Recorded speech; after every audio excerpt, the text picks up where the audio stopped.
Hello, everybody. So, this month's bullet journal is obviously for November, and for this month's theme, I decided to go with treats and food because what is better than food, and even more so, what can be better than magical food and treats? So, I also thought it was fitting to put in November because Thanksgiving, if you don't know, is in November, and that's about a bunch of food. So it just fit to me. So I decided to do the cover page with the classic butterbeer, because what is better than a good old-fashioned butterbeer?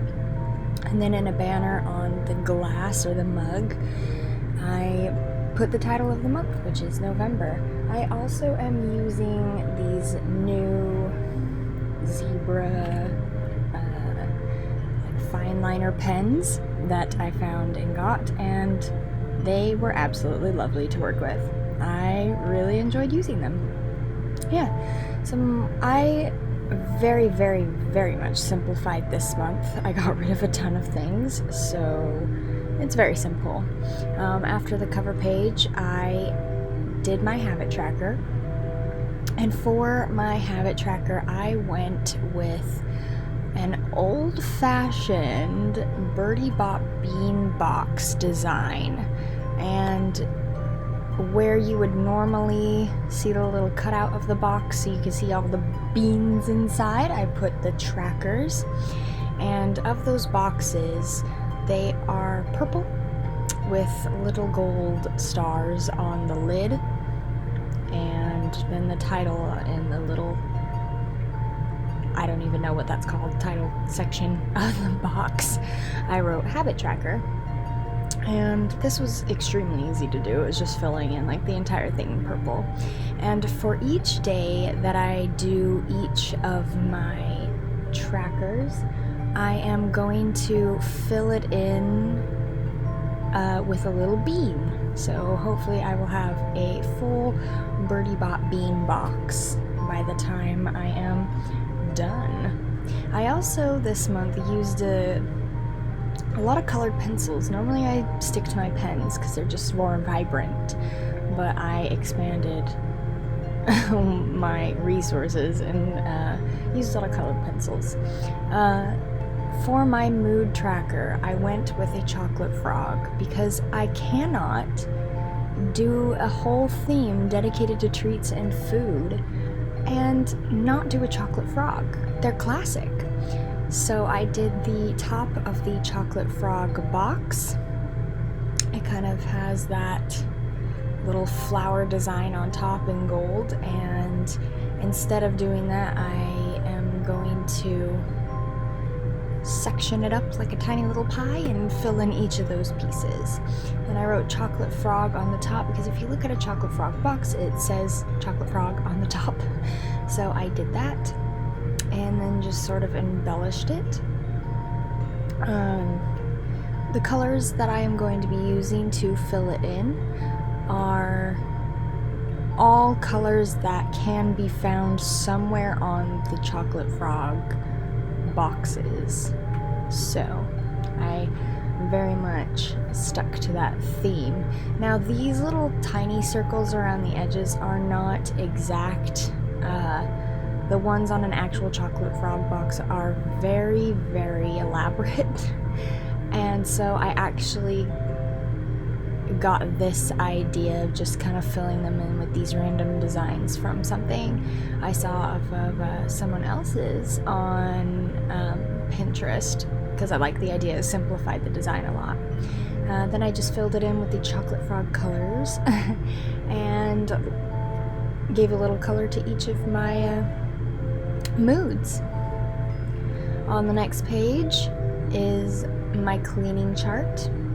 And for the cleaning chart, I went with a skiving snack box, which was really fun. I sort of made up my own little treats to draw on the inside of each of the boxes. because I wasn't terribly certain what they should look like, honestly. So I just sort of did my own design. But yeah, you've got some little treats, various treats in each one of the boxes, and then on the sides of the box are where I put the tasks for cleaning. So the top one are my daily ones, the middles are my weekly ones, and the bottom box are my monthly ones, instead of putting the name of each of the treats found inside. After that, after it was all sketched out and ready to be filled in, I did fill it in. Oh yeah, and the title cleaning jar I put on the lid of the box. And then I just went in and chose what colors I wanted for what candies, and I filled them in. I also used my little zebra pens like continuously throughout this month, but definitely heavily relied on them for this page, and it was nice because I could coordinate the outside lines of whatever I was filling in with the actual color I wanted to fill them in with. So yeah, this page was a lot of fun. I really liked coming up with all the different treats and drawing out the box itself too. Of course, I made the actual boxes brown because they're just cardboard boxes that open up, that are attached to the sides of a large red box, which I will be filling in that box with red. And yeah.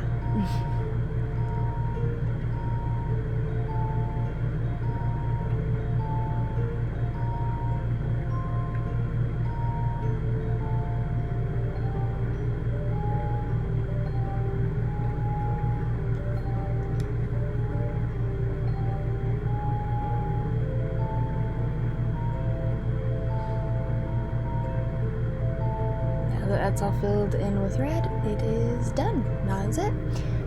Next page. I didn't really have anything to put here, and I didn't want to leave it blank or put some other tracker in, so I decided to kind of dedicate it to a little bit of an artier page, and I decided to draw a cauldron cake, and then I labeled cauldron cake at the bottom of the cauldron itself.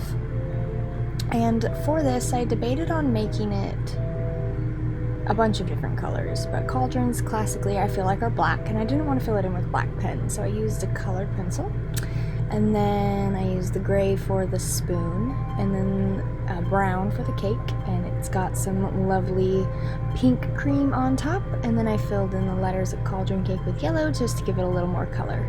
And that was it. Very simple, kind of colorful page. On the next page are my video tracker and brain dump pages, which I always pair together. I don't have to necessarily, I just always do, and it's just sort of become a thing. So I didn't split them up. That's why I put the kind of artier page just by the cleaning chart. However, for this page, I kept it very, very simple.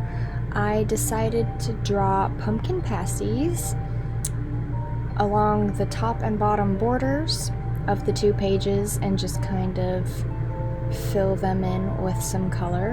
And then, yeah, I kept it very simple. I outlined them in the orange zebra pen and filled them in with some colored pencils.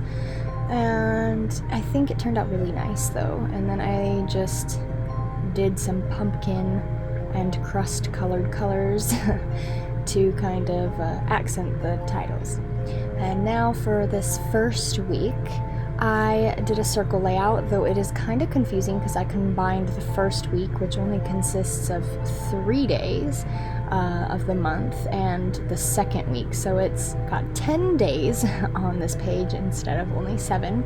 So I had to split the boxes kind of funky, but I really don't care. It works out and I have plenty of space, like all the space that I need still. So, but for the center, because I did the wheel layout, I went with a treacle tart, and because I don't actually know what a treacle tart looks like per se. I did some very limited research on the internet to try and find what it sort of looked like, and it just sort of looks like a pie. So I filled it in with the colors that I think it was on the internet, and by the time I was done, it sort of reminded me of a pumpkin pie, so call it a pumpkin pie if you will, but I meant it to be a treacle tart. And that's it. Time for the final flip through. Well, that's all that I have for you guys for today. Like I said, I kept it very simple. I got rid of my expense tracker, which was just unheard of, but we're trying something completely different this month, so we'll see how it works out. However, if you did like it, give it a big thumbs up and subscribe to my channel down below, and I will see you guys all in the next one. I hope you guys enjoyed. Bye!